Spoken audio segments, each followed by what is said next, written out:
Dios hizo al hombre de barro. Al menos eso dice el Génesis. Metáfora o no, esa frase relaciona la tierra con nuestra naturaleza más corpórea. El hombre, a su vez, hizo con barro todo cuanto pudo, figuras, azulejos y cacharros tan útiles que sus modelos se han repetido durante miles de años. Pero con barro cocido también hizo ladrillos, y con los ladrillos, ciudades. Con los ladrillos escribió geometrías, dibujó estrellas, esculpió sueños, levantó torres. Todo lo que se puede hacer con ladrillo se hizo en este lugar. Y este lugar nació porque existe el ladrillo y la cerámica, y existe el hombre. Por eso aguanta, aunque algunos lo duden. Si el hombre existe, que es barro vivo, Teruel existe, porque es barro cocido. Ladrillos hacia el cielo.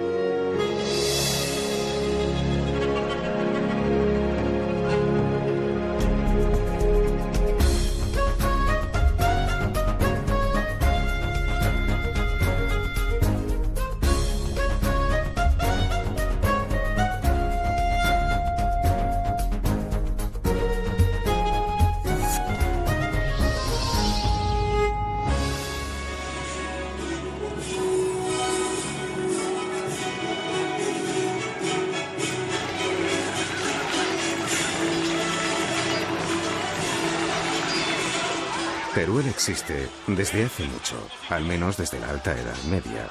Disfrazarse de medievo es un juego colectivo de reafirmación ciudadana, una gran representación en la que participa toda la ciudad y cuya celebración no tiene más de 10 años.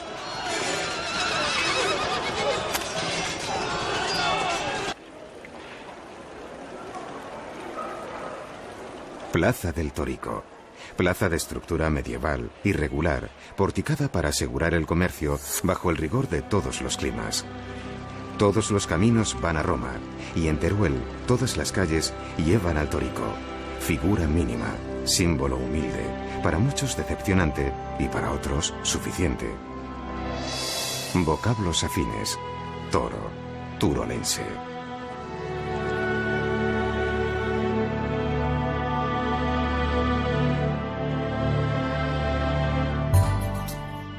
Gusta mucho tener un principio mítico. Un toro junto a una estrella es una señal para un rey que quiere fundar una ciudad sobre un cerro estratégico. Teruel fue conquistada a los musulmanes en el año 1171 por el rey Alfonso II el Casto. Disfrutó de una época de esplendor en el tránsito de los siglos XIX al XX. Sin embargo, casi fue olvidada en la segunda mitad del siglo XX, pero ha renacido, ha llamado a las puertas de su propia historia y ha afirmado con contundencia: yo existo.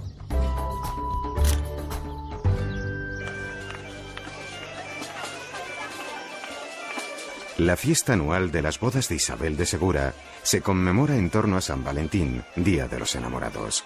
Se trata de una representación colectiva de los amantes de Teruel.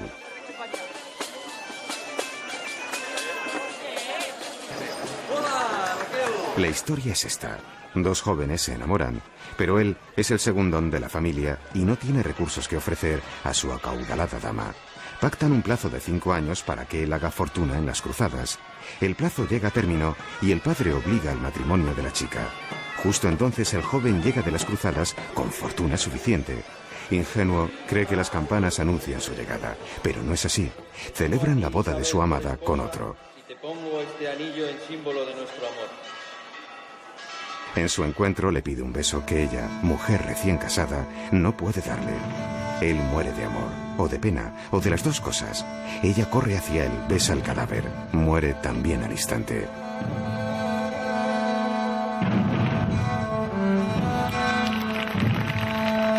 Y los entierran juntos, cuerpo con cuerpo, aquellos que en vida se amaron y no pudieron consumar su amor. La historia y la literatura están llenas de amores imposibles, rotos o trágicos. Cleopatra y Marco Antonio, Romeo y Julieta, Otelo y Desdémona, Calixto y Melibea. Al ser humano siempre le han conmovido este tipo de historias. La leyenda decía que los cuerpos de los amantes estaban enterrados en la iglesia de San Pedro, y la ciencia ha podido establecer rastros sólidos de su presencia. San Pedro da la impresión de una iglesia con aire bizantino, pero no lo es en absoluto. Fíjense lo que hace una buena capa de pintura. Imita el mármol, imita la madera, imita la sillería. Decoración modernista de intenciones caras y materiales pobres. La falsificación no corresponde a una impostura, sino a la escasez económica de la época y a un cierto descaro inocente.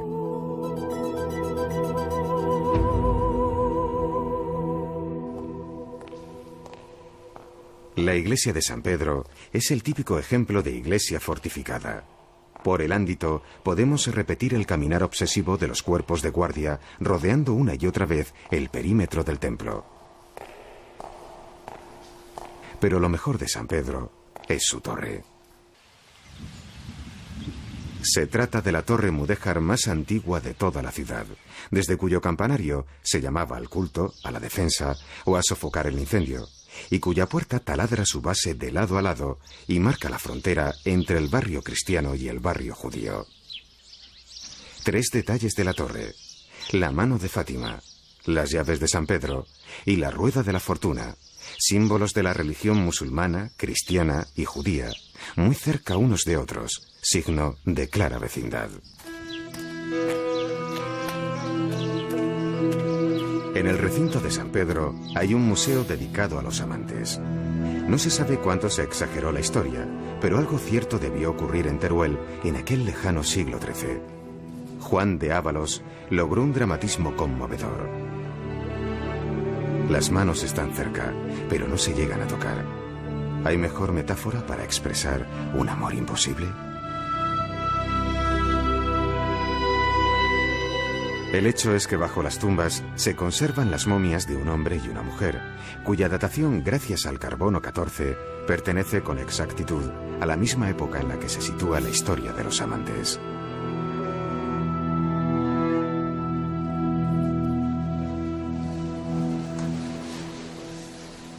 La Escuela de Arte trabaja a favor del empeño creativo de más de 100 jóvenes turolenses. Sus ilusiones, sus expectativas. Todo pasa por una formación que se mueve entre las disciplinas clásicas y el moderno diseño de productos.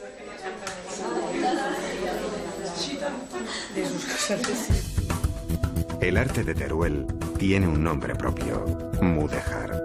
Mudéjar significa aquel al que se le ha permitido quedarse. Se trata de arte cristiano hecho por los musulmanes, aquellos que iban quedando en la retaguardia de la Reconquista. Eran buenos albañiles que trabajaban rápido, con materiales baratos y resultados precisos. En nuestro idioma, una gran parte del argot constructivo son palabras de etimología musulmana: alféizar, zaguán, azotea, zócalo y un largo etcétera. Hay que subrayar que, a diferencia de otros movimientos artísticos, el mudéjar es un arte único, solo desarrollado en nuestra península, y Teruel es uno de sus hitos.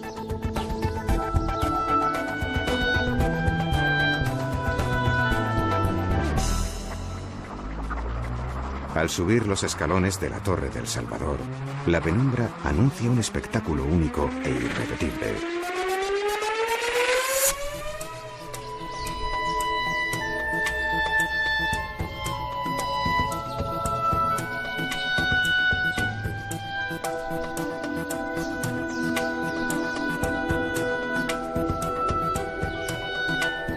Desde esta torre se ven las otras. Desde las otras se ve esta. Un juego de reflejos e insinuaciones en el que cada torre es idéntica a sí misma en los 4 lados y a la vez diferente a las demás. Esta vez agradecemos el pequeño tamaño de esta ciudad de menos de 35.000 habitantes. Los grandes edificios que la ciudad nunca tuvo nos permiten apreciar las torres de una manera casi idéntica a cuando fueron construidas hace 600 años.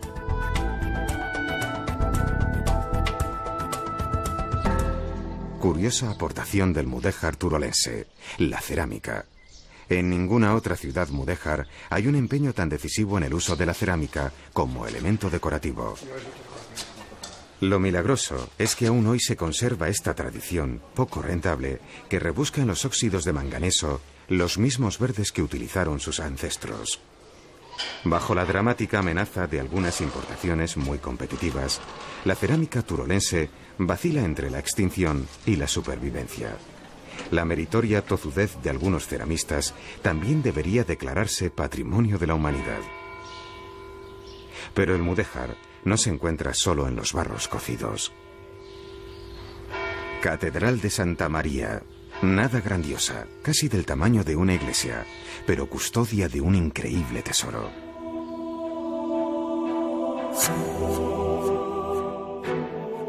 El tesoro no es su magnífico cimborrio mudéjar ni el retablo de madera renacentista.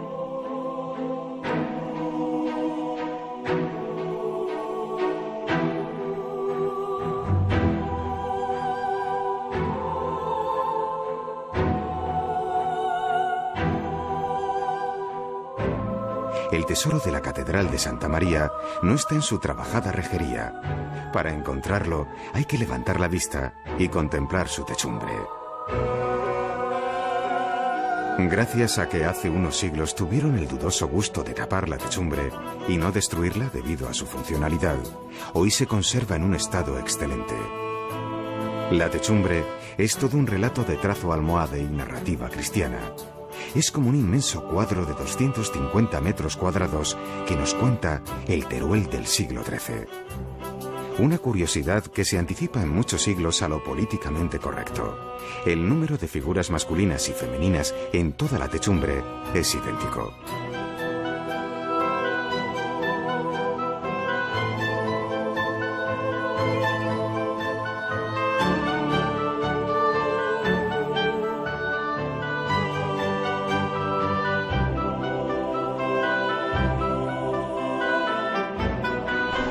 La autovía entre Zaragoza y Valencia acerca Teruel al siglo XXI. Antaño el tren era el único enlace de Teruel con el mundo. La llegada del ferrocarril supuso un gran impulso para el Teruel de principios del siglo XX. En la actualidad, un ascensor conecta la estación con la ciudad, pero a principios del siglo XX se construyó una poderosa escalinata que ascendía desde el nivel del ferrocarril hasta la plaza del Óvalo. La escalinata es todo un símbolo de aquella época.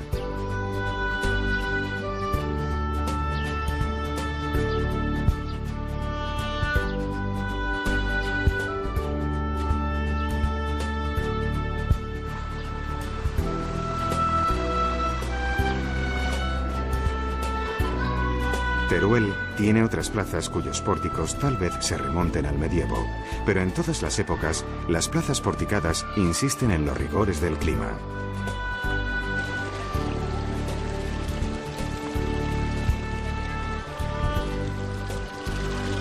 El agua de la fuente nos recuerda que la lluvia que discurría por la plaza del Torico terminaba escurriendo en un aljibe que hoy es visitable, grandioso depósito de más de 7 metros de altura.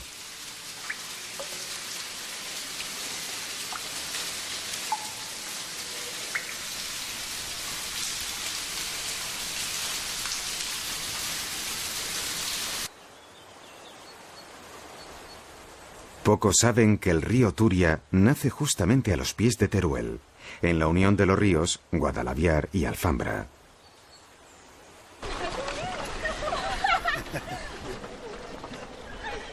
El pantano, situado a pocos kilómetros de la ciudad, es la auténtica playa de Teruel. Con frecuencia la fama de sus inviernos hace olvidar el rigor de sus veranos. Los turolenses le sacan mucho partido a esta zona de expansión en la que el principal elemento es el agua, un bien muy apreciado desde siempre.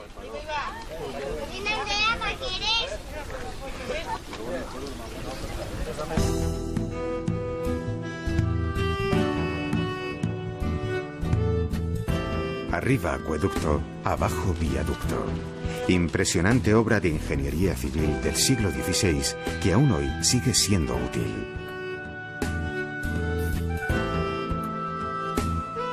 Teruel no es una ciudad llana, ni mucho menos. La ubicación de barrios en distintas colinas obliga a la existencia de puentes.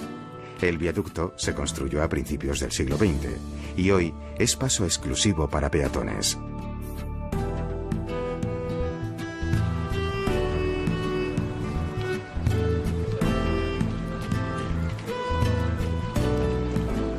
En paralelo, otro puente, más moderno. Quizá no tan elegante como el antiguo acueducto, pero práctico y muy necesario.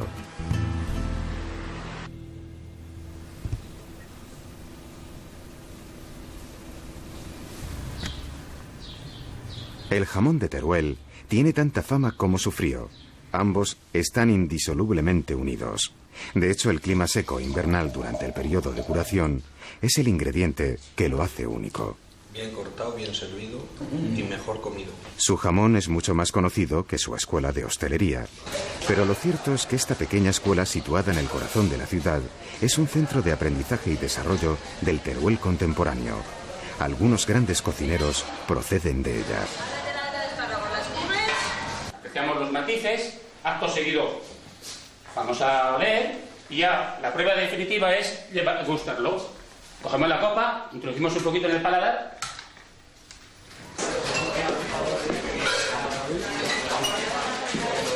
Para muchos es una verdadera sorpresa que esta pequeña ciudad alterne sin problemas la comida tradicional y la cocina creativa en un viaje gastronómico de lo más suculento.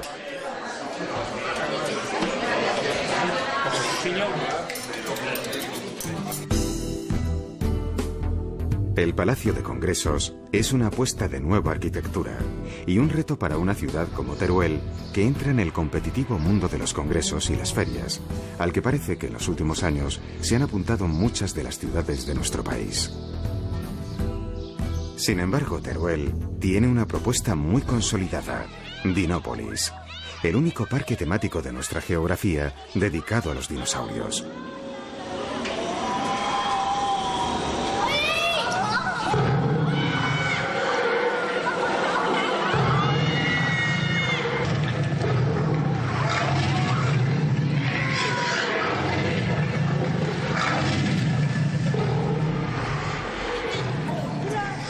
Dinópolis es un lugar de juego y aprendizaje, donde se alterna la investigación de los paleontólogos y sus aplicaciones museísticas con un mundo de cachivaches y atracciones que hacen las delicias de padres y niños.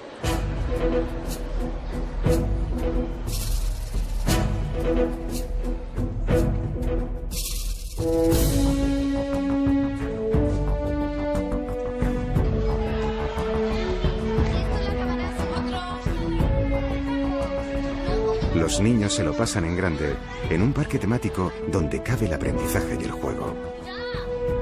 No hay duda, aquí el protagonista es el Tiranosaurio Rex, un ser poderoso que centra la admiración de los niños de todas las edades.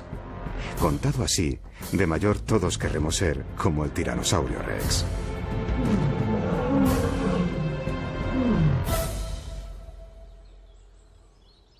Lo más interesante es que toda la región está llena de huellas de dinosaurios, huesos y restos de aquel mundo remoto.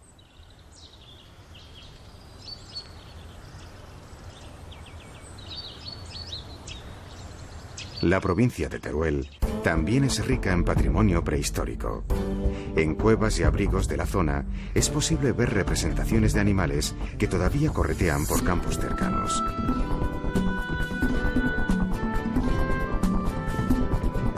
Teruel es una provincia bastante despoblada, en la que sin embargo se encuentran algunos de los pueblos más bonitos de España.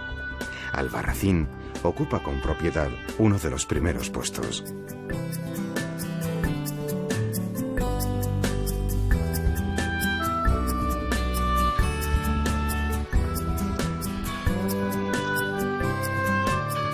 De Albarracín se podría contar mucho de su historia, crecida a los pies del río Guadalaviar, pero lo mejor es caminar por sus calles.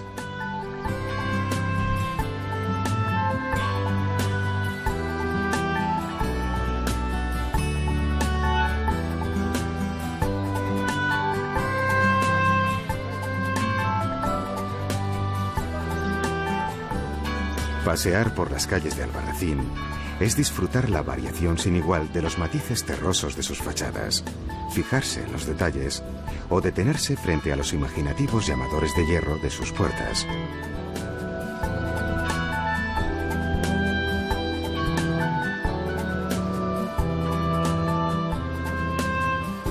Muchos Han oído hablar de Albarracín, pero muchos menos de Rubielos de Mora.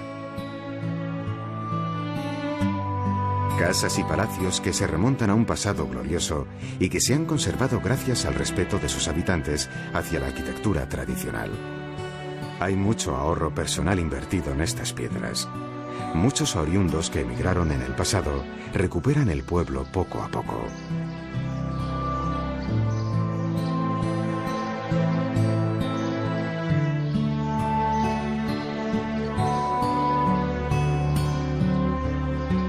La vida nos sorprende cuando traspasamos el umbral de una de estas casonas de Rubielos y descubrimos un interesante museo de pintura abstracta. El pequeño museo tiene obra de Salvador Victoria, además de otros pintores coetáneos.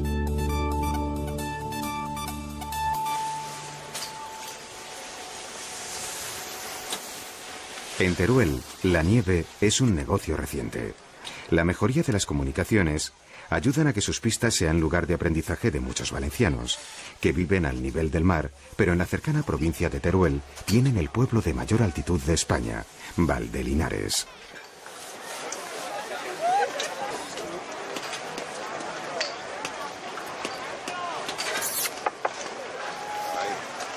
La piel del San Bernardo entrecruza el blanco de la nieve y el negro del carbón. Además de esquiar, los turistas tienen ocasión de hacer un recorrido por una de las muchas galerías abandonadas de la cuenca minera turolense, hasta hace poco en activo. Aquí os presento a Curro el Andaluz.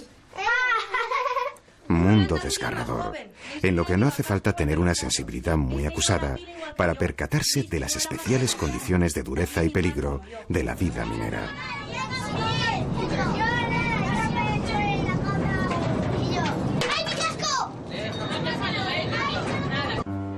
La minería fue uno de los motores que hizo rico el siglo XIX en Teruel.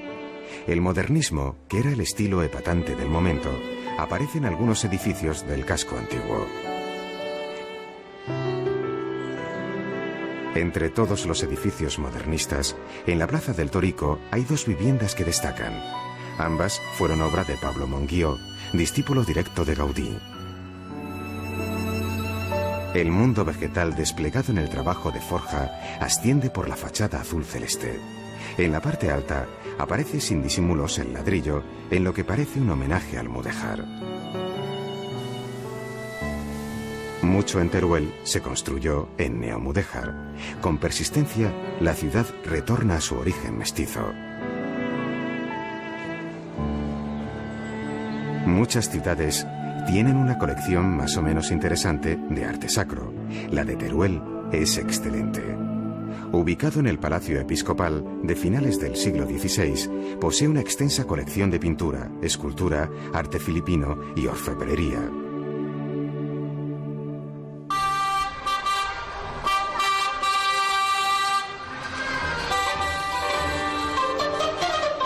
Más allá de los museos, la animada vida cultural de cualquier ciudad española está salpicada de sorpresas de última hora. Durante unos minutos, la alegría de las danzantes retumba en toda la plaza. Todo nos recuerda que las viejas piedras están empapadas de resonancias invisibles, gestualidad de la historia colectiva, cuyos útiles han ido guardándose en un hermoso edificio del siglo XVI. En el Museo Provincial duermen arrumbados los objetos del pasado, un pasado que hoy nos resulta lejano y sorprendente. ¿No es increíble que construyesen una máquina de tamaño tan considerable para confeccionar espaguetis? ¿Era necesario proteger las alpargatas de la nieve? ¿Había pastores que ya disponían de una cubertería plegable hecha de hueso?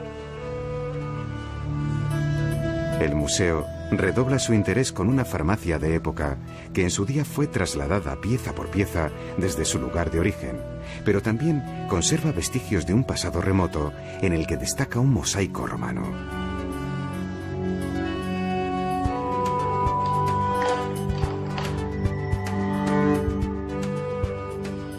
Estamos al final del viaje.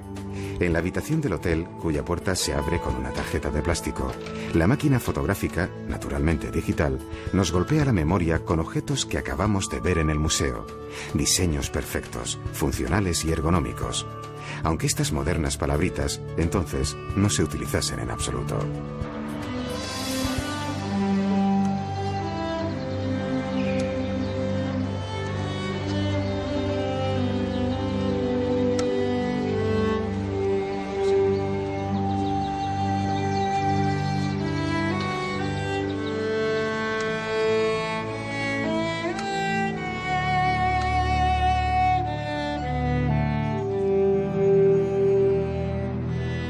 En un mundo donde casi todas las ciudades coronan sus plazas con estatuas inmensas o fuentes grandiosas, Teruel, tan alejada de las grandes rutas, muestra con sencillez su símbolo más preciado, el torico. A juzgar por la pequeña dimensión de este símbolo, a muchos nos parece que la humildad es una cualidad que tiene un tamaño inmenso, absolutamente inmenso, tal vez la más grandiosa de las cualidades humanas.